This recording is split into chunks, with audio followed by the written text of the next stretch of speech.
Welcome to the Practice Brave podcast. I am the host, Brianna Battles, founder of Pregnancy and Postpartum Athleticism and CEO of Everyday Battles.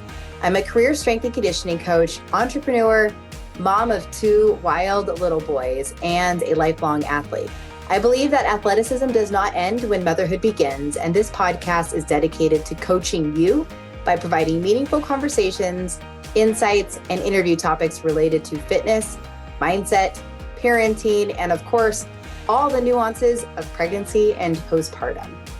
From expert interviews to engaging conversations and reflections, this podcast is your trustworthy, relatable resource for learning how to practice brave through every season in your life.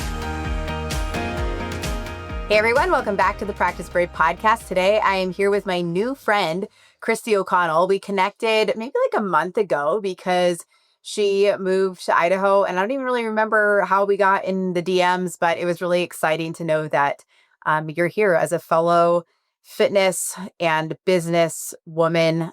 It's nice to make friends with ladies who get it, who get the world that we're in. And I'm really excited to talk to her today about athlete brain and what that has looked like through just different eras for her as an athlete. She's had a lot of success as a CrossFitter, but also as an endurance athlete, and has found just different outlets of training and has had to like rework her relationship with what fitness looks like through each different stage and what is making her happy, what makes her feel good, and just kind of redefining what athlete brain looks like through different seasons of life. And I feel like that is something that so many of us who listen to this podcast can relate to a lot. So Kristi, thanks for being here.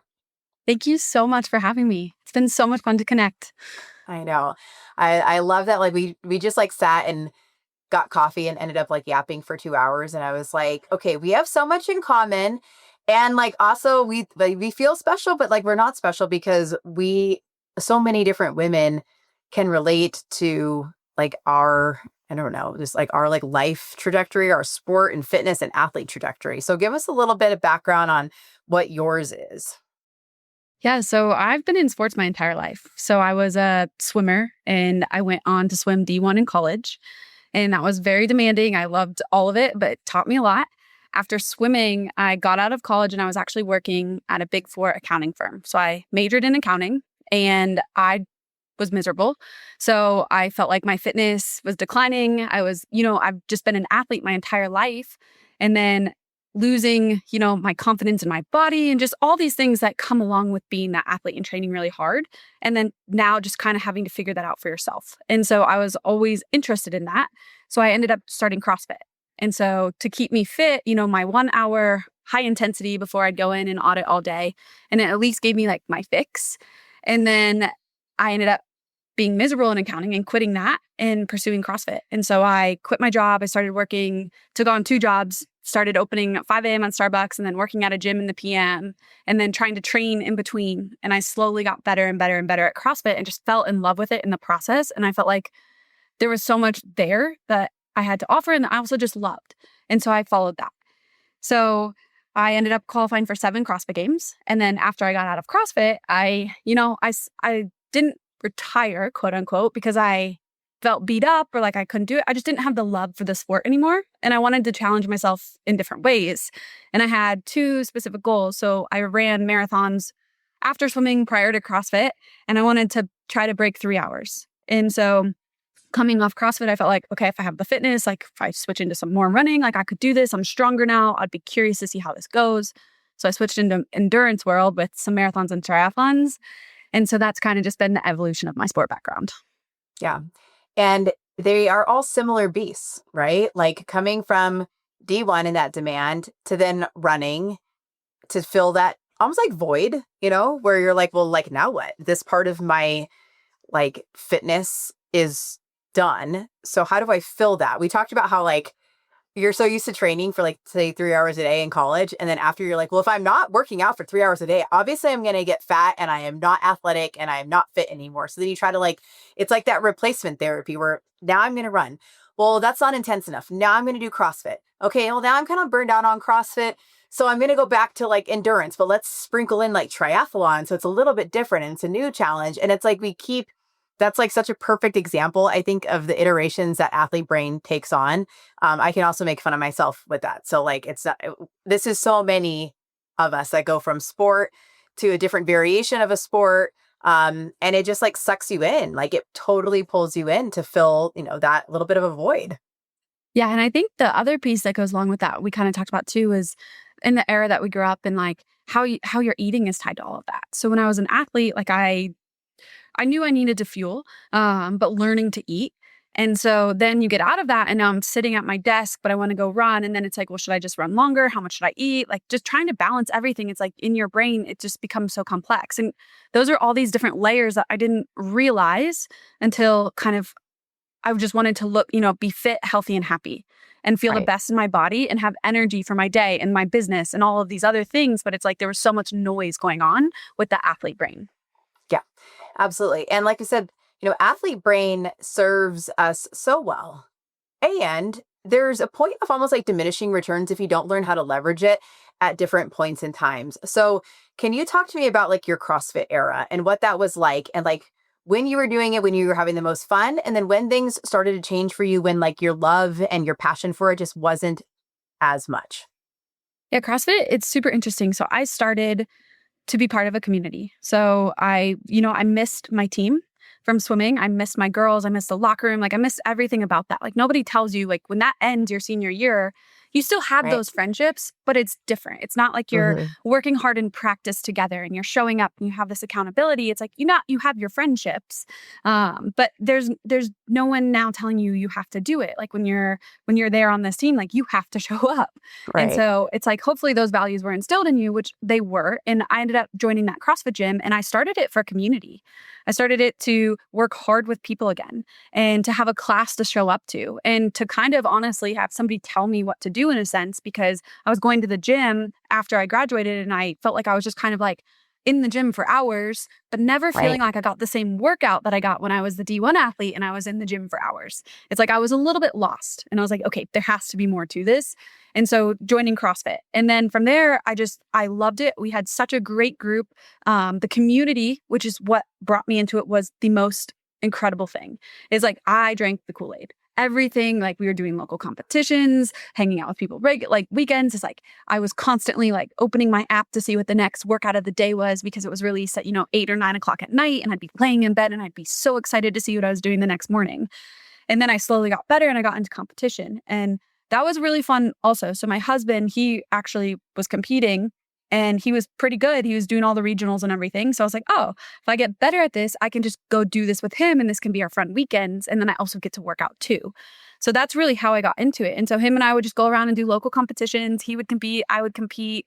We would do some team stuff. And then I slowly realized like, hey, I think I could actually make the games. And I remember seeing the games on TV before I had even started CrossFit.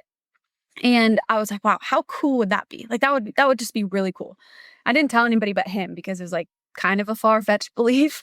But he was like, no, I actually think you can too. And so the two of us, he just helped me. And so I got into it. And like that first year was a lot. It was really hard. It was really tiring. And I actually finished my first CrossFit Games. I was like, I'm never doing that again. Like I'm not training. I'm not going back. And then you take like a month or 2 months off and you're like, actually kind of love the grind. So I go back Yeah. and you're like, okay, well, now I want to prove to myself that wasn't a fluke. Can I do this again? And so year 2, I think, was actually way more stressful for me than year 1 because nobody knows who you are year 1. It's just kind of like this lofty goal that I set for myself. And so year 2, I felt so much pressure. And that year was even not enjoyable. Like I had gotten a little bit sick. Like I feel like I was overtraining. Like I just put so much pressure and stress on myself in 2017. And so I finished year 2 and there was one point we were even driving to the games and I was like, why are we even going? He's like, why are we going? You've worked your butt off. Like you're going to be fine. And a lot of it was like mental chatter. And I think it was like stress and pressure I was putting on myself. And so we got done with that one. I was like, never doing this again. Sure enough, take a couple months off, reflect, and here we go. And then it just becomes this cycle. So I think like my first 2 or 3 years training to compete, they were fun. And every time I'd reflect after, if I gave myself enough space to breathe, I enjoyed the grind. I enjoyed the process. I enjoyed continuing to get stronger, to get better, to have all these different goals to chase. And I just became obsessed, and it occupied every second of my life. And then 2019 hit, we got married. I was like, okay, I'm done. And then I ended up going team. Well, on the team, I saw the individual competition and I felt like, oh, I kind of want to be out there again. So then I went back in 2020 and COVID hit and I made it. I was like, well, now we're on an online year. Like I can't end here. So I went into 2021 and 2022. And so I just feel like if I would have listened to myself, maybe I wouldn't have done it as long. But I'm also glad that I did do it. And I just continued to push and challenge myself to see what I was capable of. Because Yeah. once I was ready to walk away, like I had no doubts. I knew that chapter was over and I was very at peace with it. I didn't have any FOMO. Like it was time for me to continue to move on. I just didn't realize moving on was going to be not challenging in the sense that I wasn't ready. Rewiring my brain and all of my habits. That part was the most challenging part after. Yeah. So say more about that. Like, what did the rewiring of your brain look like and your habits going from competing at a very, very high level with that pressure, not even like outside pressure, but that internal pressure and I think CrossFit in general, sort of creates an avatar of like, this is how I live. This is how I train. If I'm not working out intensely at my heaviest at like max capacity, it's like, it's not good enough, like, so it's very hard to detox from that way of almost like from that relationship you have with fitness and your training in your body. Yeah. And it became about like what makes you feel good. So I was telling you before, like for me, it became about one, we have a business where we're trying to help thousands of people all over the world do essentially that is like, we don't need to spend 3, 4, 5, 6 hours in the gym. It's not necessary. And you can still build a body that you love and that you're super proud of and that you feel confident, you feel healthy, you feel happy, you have energy for your friends, your significant other, your kids, your family. You can do that in 60 minutes or less a few days a week. And so that's what I really focused on is like, more is not better. And to do that, it took me a long time. Like there's a ton of journaling involved because I would wake up and I was so used to just like looking at my daily program and having so many things to do that it was like, I got to get to work and it's go, go, go. And so now it's that way, but it's different things. It's business related things. It's not, I have to go to the gym right away. And if for me, if I like morning workouts, so I do tend to like to check it off because then I feel like my mind is clear for the rest of the day, but not everybody's like that. And so it's just understanding like, oh my gosh, I'm going to bed at 10 o'clock instead of 8:45 or 9 o'clock. My life's not going to fall apart tomorrow. Like I'm still going to function. And honestly, there's been plenty of nights we've had to stay up late working on projects to get them finished, that it becomes so rewarding in such a different way. And so it's Yeah. just learning like, what are your priorities? And fitness for me is absolutely a priority. And just being comfortable in my body and in my own skin because I have been an athlete, but knowing that at some point that can become detrimental and I don't need to spend 3 to 6 hours. Like that's not helping anybody. And it's honestly probably pushing me further from my goals at this point than Yeah. closer. Yeah. Cause it's not actually sustainable. And I think I think there's a fear attached to so many female athletes when all we have known is that kind of like rigid structure. So then because that was like beaten into us as kids, right? Like you go to school, you come home, you go to swim practice, or for me, you go to water polo practice. And then on the weekends you have meets and then you're doing this. And like then it goes into college and it's the same thing. Well, now you're balancing that with like figuring out how to be like a somewhat independent adult. And then like, again, it's this constant rigidity and that's all you know. So to detox from that, even a little bit, even while still prioritizing your health and fitness, that is not intuitive for people with your kind of like sport background. And it takes a long time, I think, to be able to like, I don't know, almost like manage some of those intrusive thoughts and behaviors. Yeah. And I think it takes a long time, but I'm still not perfect. Like coming out of CrossFit, I went into marathons. And so I had set this goal. And actually the first year coming out of CrossFit, I ended up injured because I went from 0 to, 200 trying to run way too many miles. And it was like, I'm not being done with CrossFit to try to replace exactly what I was doing, but I was doing like these running workouts that I had no business doing. So that injury was actually like a huge blessing for me. Is it really made me take a huge step back and evaluate like, what is it that I want in life and like out of this fitness journey? And, so many people are going through that. And it's like, we can't just keep running ourselves into the ground. And that's ultimately what we have, like, we try to help people with that every single day, is understanding there is another way. And I feel like I got so tunnel vision that I was like, no, like I have to train 6 days a week. I can only take one rest day. Like my meals have to be perfect. Like, it's like, no, it doesn't have to be that way. And so that injury it was really hard mentally. I'm like, I come out of CrossFit and I was never even injured. And I tried to go run this marathon and now I have this hip and back thing. I couldn't run for like 4 months. So I ended up the next year with a whole different mindset, like working through that in a very long process. So I started that in August and I didn't run my race until February, but it was more of a love for running. So I built very, very slowly. Like I started with a 10K and I was just having fun. Like the goal, keep having fun, 3 to 4 sessions a week. That's it. And before I was trying to run 6 days a week. And so it's understanding that more is not better. And so these I still have to check myself when I sign up for something that I like to go all in. And I think that's the thing that I want to help more people realize, is that you don't have to train those 6 hours a day. You don't have to train 6, 7. You need to take rest days, that you're not actually falling behind, and that those things can serve you, and you can still be very fit. You can still work very hard during your workouts. You can still be very tough. And I felt like all those things were things I was going to lose kind of not being an athlete, but you don't lose those things. Right. And I think it's a really common sentiment for women to experience. They will at some point. Sometimes I feel like it's motherhood is this catalyst season for them where they're like, okay, things are different now. I have to re-examine my relationship with my body, training, etc.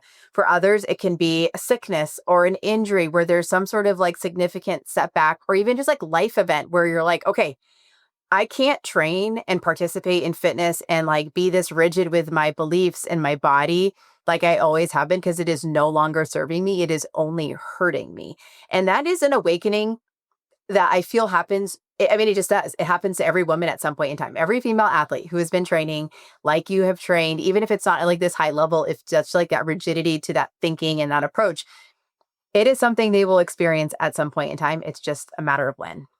Yeah. And I think perfectionism falls into that. And I think that's like a driving thing, is don't want to miss a training session, don't want to miss a workout, don't want to mess up your meals, whatever that is. And so it becomes it's just so rigid that it becomes so stressful. And I think that stepping away from that is more than anything. And I talked about people about this all the time. Consistency. You just have to be consistent. It's like, you can't have this one outstanding day and then all of these not so great days. It's like, just do your best with whatever you have that day. And some days it could be 20 minutes, like going out for a walk, whatever you can get in that day. Just try to be as consistent as possible and don't strive for perfection. And when I started recognizing that and realizing like not everything has to be like to a T perfect, I started to feel like I could exhale a little bit more and just almost relax and enjoy what I was doing again. Right. Because like when you stop losing that play and that fun part of it and you feel like it's like this pressure, then we have to like kind of pull back and say, is this actually healthy anymore? Because you can tell people that can look at you, look at your lifestyle and be like, wow, that's goals, but like, is it? Because there's always a sacrifice, like whether it's mental or emotional. For me, like when I feel like I really drank the jiu-jitsu Kool-Aid, it was like, well, now this is taking away from like other important things. So it's like finding the right dosing for the season of life that you're in, you know? And I think that's the hard thing is managing that dose, because you're always, I feel like we always have to be tapped in somehow, but then knowing how to like, again, manage the dosing of what we're doing, how much we're doing, even the motivation behind why we're doing it. That's the hard stuff to figure out. But that athletic maturity does get developed over time if you're willing to let it develop in you. Yes, I could not agree more with that. It definitely is the dose dependent and what season of life you're in. And I'm sure, like I've talked to tons of moms with little kids, and like that season of life is very, very different. Or like you said, the injuries. And so it's just being able to almost like check yourself or have somebody help hold you accountable. And for me, that's definitely my husband. He'll kind of be like, what's the end goal here? Like if I'm starting to kind of fall back into that way, and it does happen. It's like, I like to feel like I work hard. But then it's also checking yourself, like, what are my current goals? And I think it's just important to have like that healthy reality, whether that's journaling for you, somebody help holding you accountable, like kind of look at that framework and figure out like, why am I doing this? And that's something I've had to do now is like, I knew going into my last marathon, I was like, I want to set this goal and I'm going to do what it takes to achieve this. And there were some old tendencies and habits that came about during that season. And it just reminded me of why I have to be careful with those kinds of things. Like it's good to do that, but it's also just being aware of yourself because just with the things that I prioritize, it's like I'm really doing it for me because this is my personal goal. And I really believe nobody cares as much about your goals as you do. And just remembering that it's like I'm not getting paid to do these things anymore. And it's just something that I wanted to achieve, but being careful with those tendencies that can come out from that athlete brain. And I think just that's the maturity that comes along with it. And so I like to give myself periods of time and everyone will be like, well, what race are you signing up for next? And it's like, I'm not signing up for any more races. Like, not that I can't, it's just, I'm very aware of these tendencies. And so until I'm like, okay with, I'm going to go do this for fun and just see where I am in the season of life and I can have this output, then maybe I will. But at the moment, just enjoying feeling good, healthy, fit, happy, and fitness for a different reason.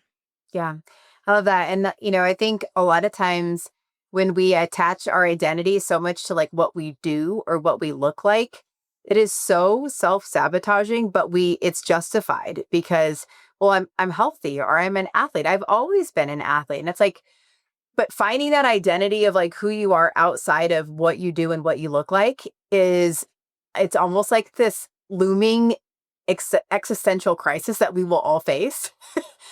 Some experience that like right when they're done playing sports in high school or college. But then again, there's that like replacement aspect of it. Well, like, what can I do? And, you'll see some people that like maybe you swam with or that, you like played sports with in college.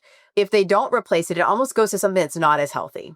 That can look like everything from addiction to gaining a lot of weight to just like other problems. Or then it's like the other end of the spectrum where it's just like high achieving, doing this, doing that.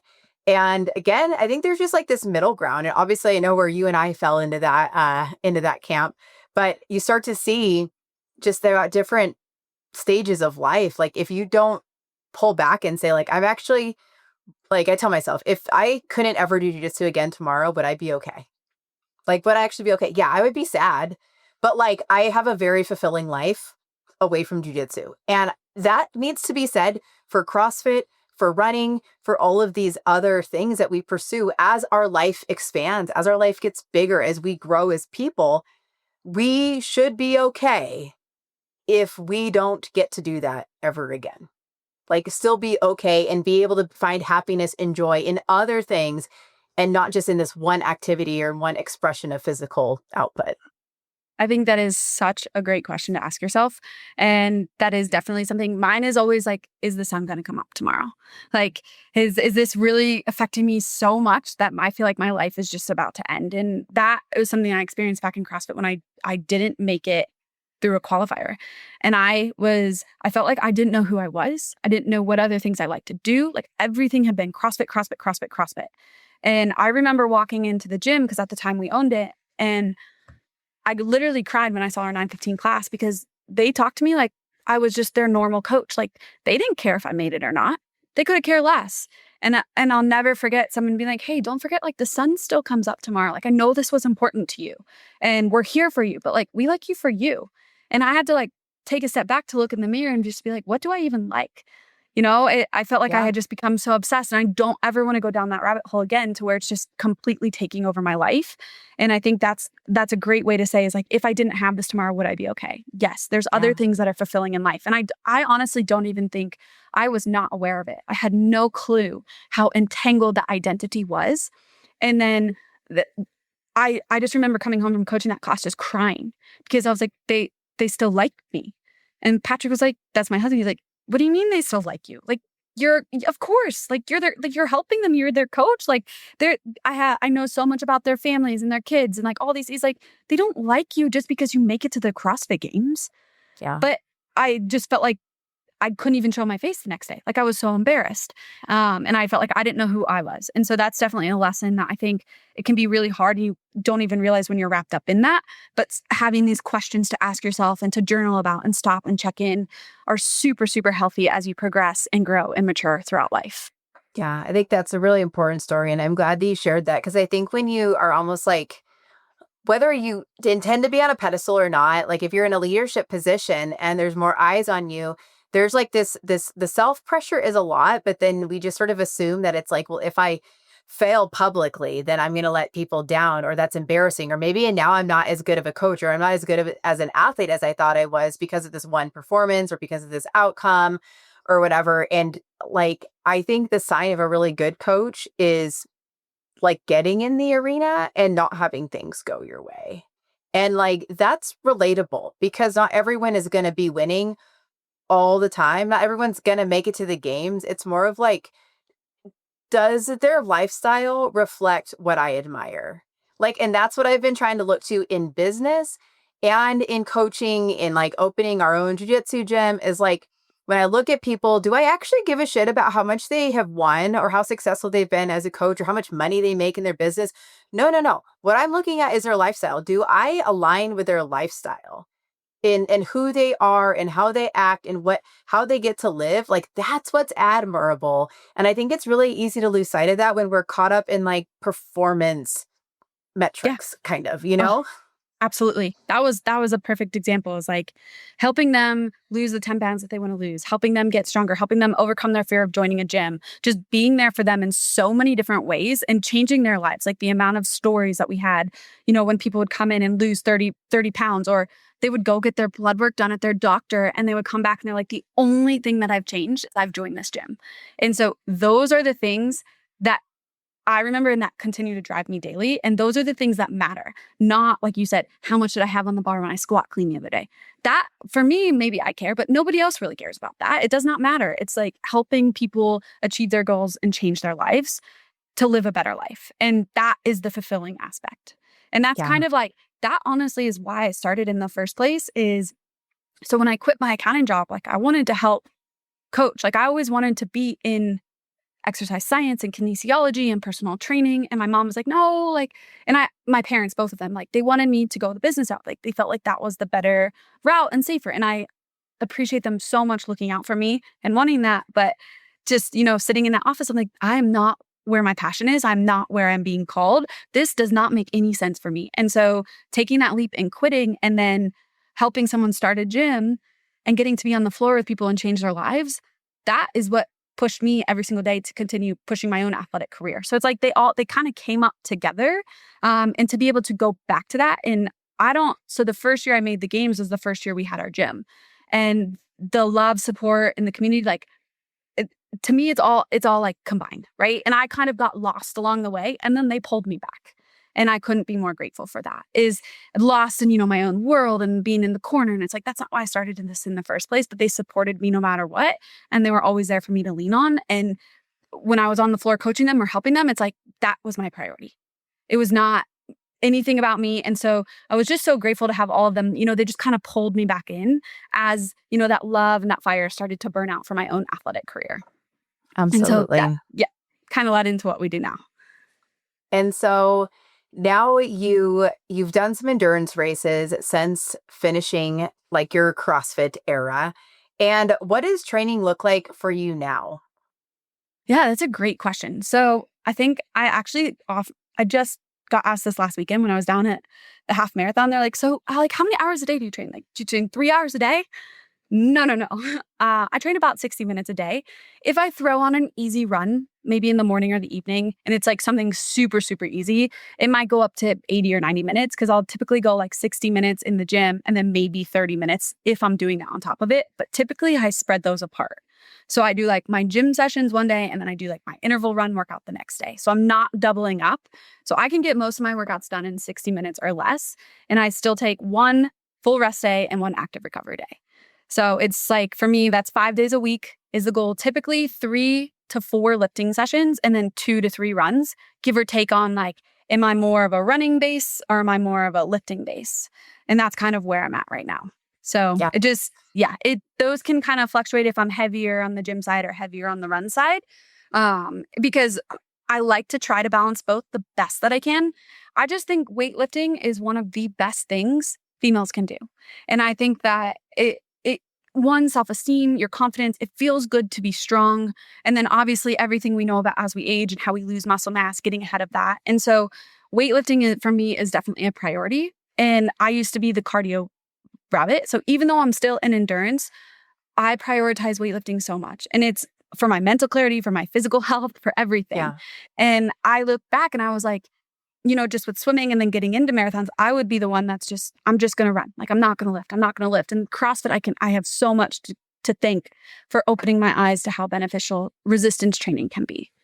Yeah, that was such a great era. Like CrossFit did so much for women being able to embrace being strong, to learn how to lift well. I feel like it was such a catalyst for so many of us who kind of came up in the um early CrossFit season and laid such a good foundation that is now transferable, whether you're lifting or maybe you're kind of like a hybrid athlete, which I think you kind of are, whether we call it that or not. I mean, I'd like to run. I don't run. I don't think I don't run nearly as much as you, but I like to just dose it in there. I like to have it be part of my routine because I think it's easy to get dogmatic with exercise as well. With I only do CrossFit, or I'm only a runner. I'm a triathlete. I only do this.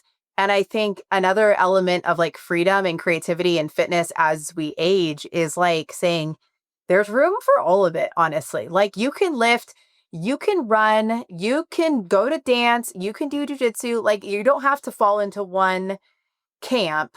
And there's a lot of fitness and health and mental health benefit when you step outside of our small, defining fitness category.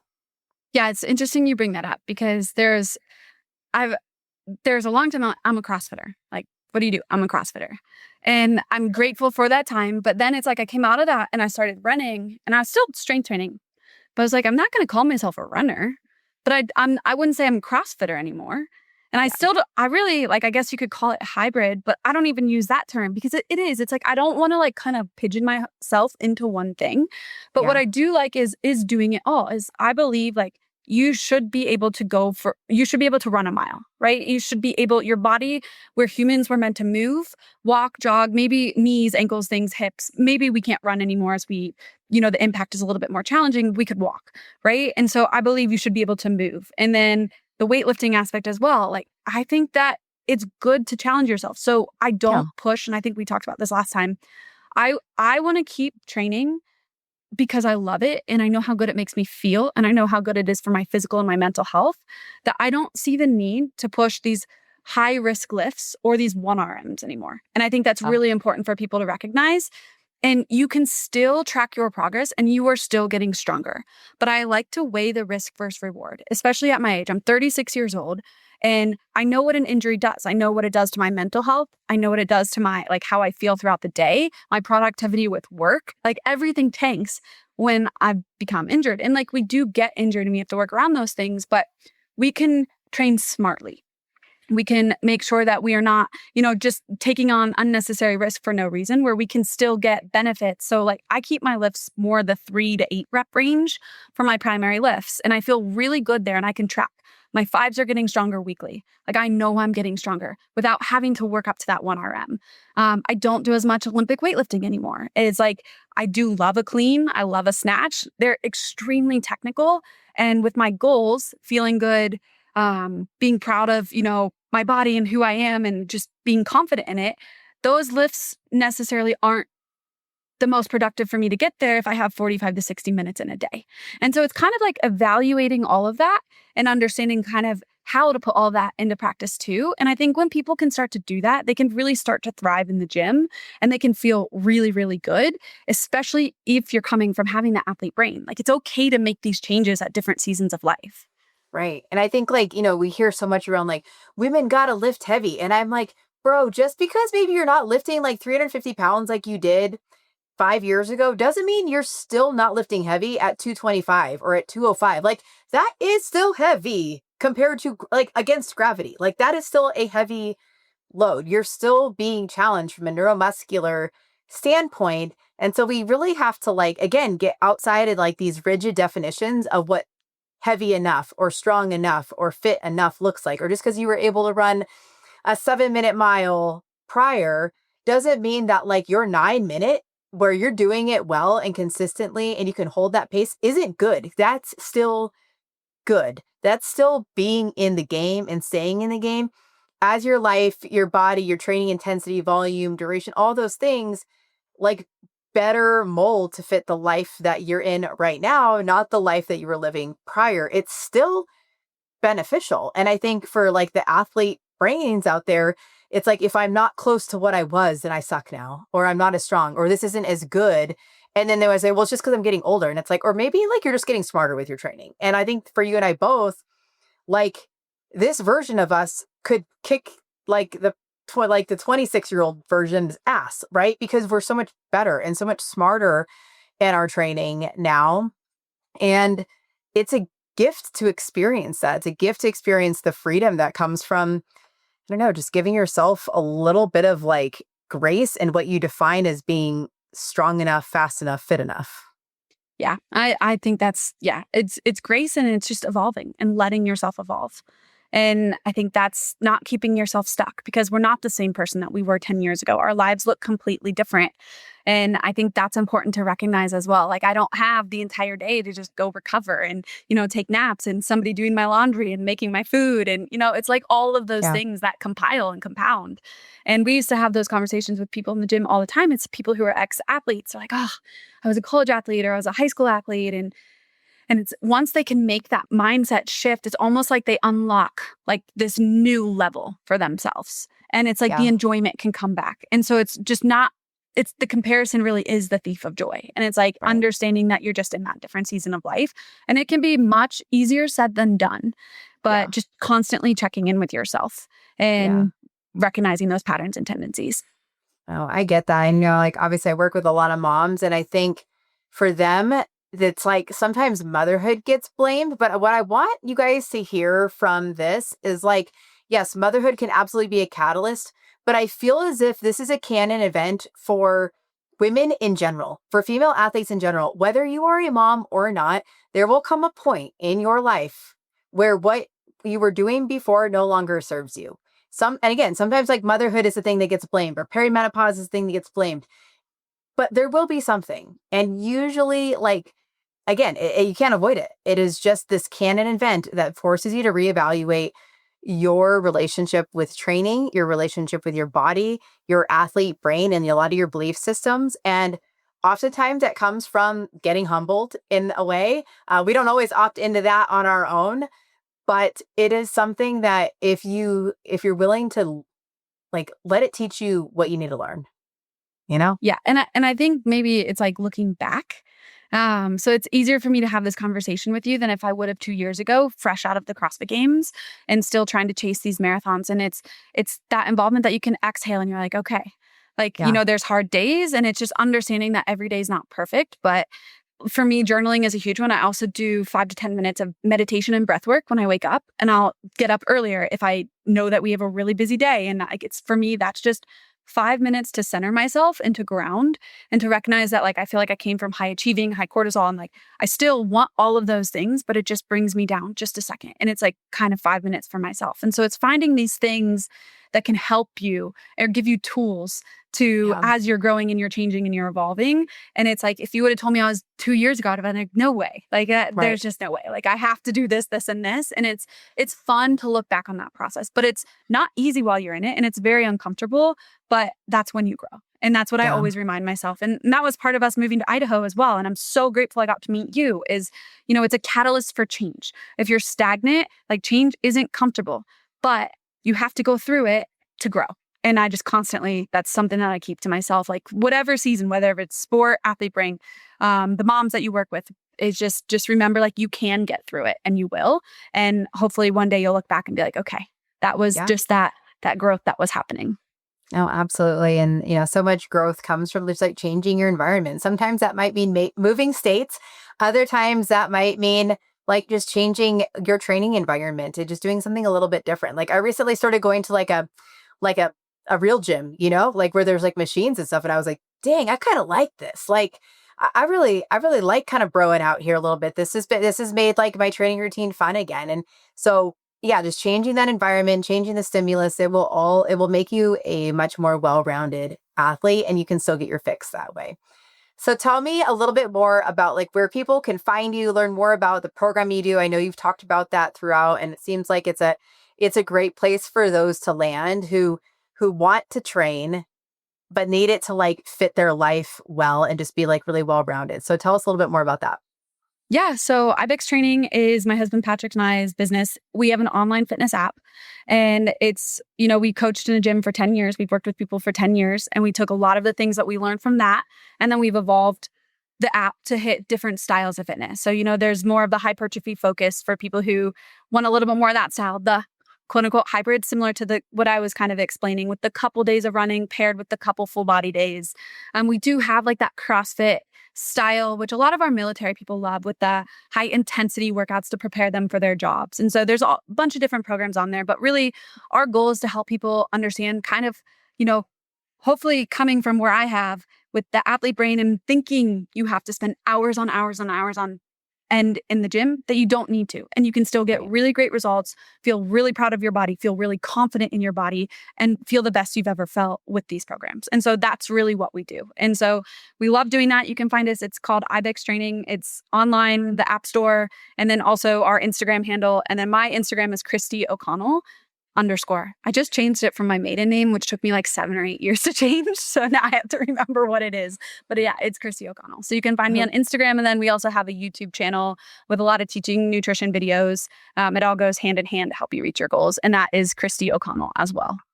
Awesome. Well, it sounds like, like your career trajectory as an athlete has now like transformed into business and being able to help others. And I think it's also meaningful for people to hear about your experiences as an athlete and how you've let it like change with you. And it can be really freeing. And I appreciate you sharing all of that. Yeah, I appreciate you having me on. You were so great to reach out and offer to grab coffee as a new friend here in Idaho. And I was trying to find my way. So I'm just grateful for that and grateful for you and asking me to come on. Absolutely. Well, thank you so much for sharing. Thank you so much for listening to this episode of the Practice Brave podcast. If you enjoyed the show, please leave a review and help us spread the work we are doing to improve the overall information and messaging in the fitness industry and beyond. Now, if you are pregnant and you are looking for a trustworthy exercise program to follow, I have you covered.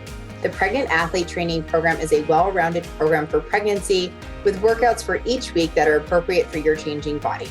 That's 36 weeks of workouts, 3 to 4 workouts each week, and tons of guidance on exercise strategy. We also have an at-home version of that program. If you are postpartum and you're looking for an exercise program to follow, the 8-week postpartum athlete training program would be a really great way to help bridge the gap between rehab and the fitness you actually want to do. From there, we have the Practice Brave Fitness program, which is an ongoing strength and conditioning program where you get new workouts each week and have a lot of guidance from myself and my co-coach, Heather Osby. This is the only way that I'm really offering ongoing coaching at this point in time. If you have ever considered becoming a certified pregnancy and postpartum athleticism coach, I would love to have you join us. Pregnancy and Postpartum Athleticism is a self-paced online certification course that will up-level your coaching skills and help connect the dots between pelvic health and long-term athletic performance, especially during pregnancy and postpartum. Become who you needed and become who your online and local community needs by becoming a certified pregnancy and postpartum athleticism coach. Thank you again for listening to the Practice Brave podcast. I appreciate you. And please help me continue spreading this messaging, this information, and this work.